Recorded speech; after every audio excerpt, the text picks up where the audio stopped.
ministre, en conséquence. L'ordre du jour appelle l'examen en seconde lecture de la position commune du Conseil relative à une certaine brevetabilité, j'arrive même pas à le dire, des inventions mises en œuvre par ordinateur. Il s'agit du rapport de M. Rocard. Je crois que notre rapporteur souhaite prendre la parole.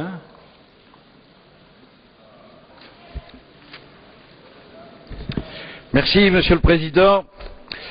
Monsieur le Président, mes chers collègues, selon toute vraisemblance, cette Assemblée va, dans 3 minutes, rejeter le projet de directive concernant la brevetabilité des inventions assistées par ordinateur.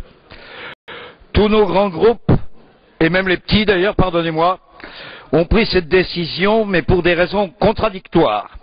Je n'ai donc ici ni mandat ni qualité pour commenter ces raisons. Mais il est à cette convergence une signification commune.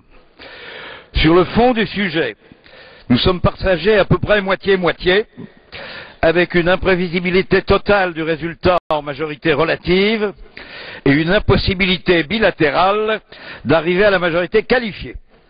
Chacun de nos blocs d'opinion préfère le rejet du texte à l'adoption des opinions de l'autre. Mais il y a surtout ici une colère collective, et celle-là unanime, de tout le Parlement, contre la manière inadmissible dont il a été traité par la Commission et le Conseil.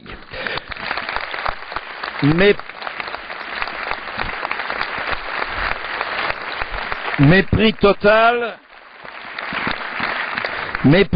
voire sarcastique, des choix faits par ce Parlement en première lecture. Absence totale de toute consultation de la part de la Commission dans la rédaction du projet de texte pour la deuxième lecture. Tentative répétée d'empêcher même le débat entre gouvernements au Conseil lui-même. Dans le principe, c'est déjà scandaleux. La crise que l'Europe traverse aujourd'hui comporte largement sa part d'insuffisance démocratique. Le Conseil a là une responsabilité écrasante qu'il a particulièrement manifestée dans ce dossier, que ce rejet lui serve de leçon. Pour la substance, l'état de l'opinion tel que nous la représentons ici montre bien que le problème n'est pas mûr. C'est donc justement l'approfondissement du débat qui aurait permis d'arriver par maturation à plus de consensus. Sur ce sujet essentiel, quelques dizaines de milliards de dollars annuels d'enjeux, et pourtant très difficile, une prise de conscience collective est à l'évidence en train de se faire. Le rejet à cet égard est un message à l'Office européen des brevets. Le Parlement européen a refusé de légaliser les récentes dérives de jurisprudence pour élargir le champ de la brevetabilité à certains logiciels. Si ces dérives devaient continuer, il paraît clair qu'une majorité parlementaire émergerait alors pour les endiguer. Merci, mes chers collègues.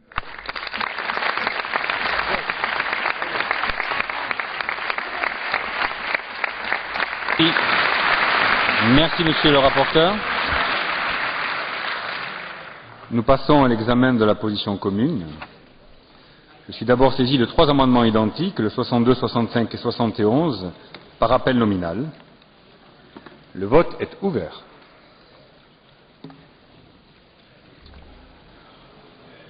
Tout le monde a-t-il voté?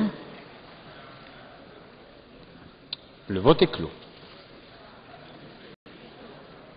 680 votants pour 648, 14 contre et 18 abstentions.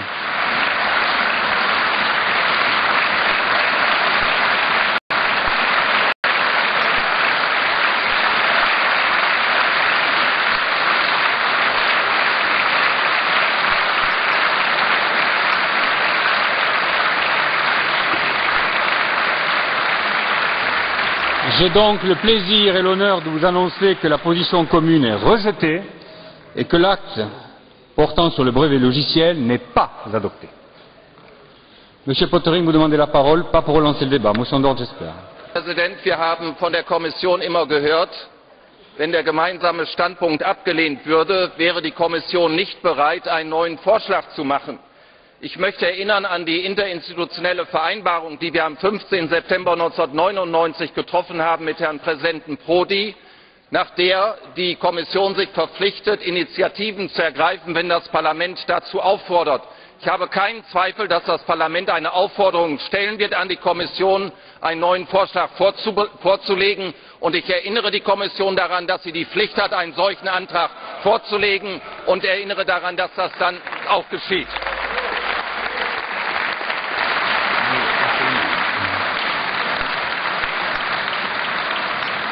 Madame Frassoni, je ne t'aime pas riaprire un débat. Presidente, molto brevemente, io non penso che noi possiamo oggi interpretare il voto che è appena stato fatto come necessariamente un invito alla Commissione a fare una nuova proposta magari simile a quella che è stata respinta.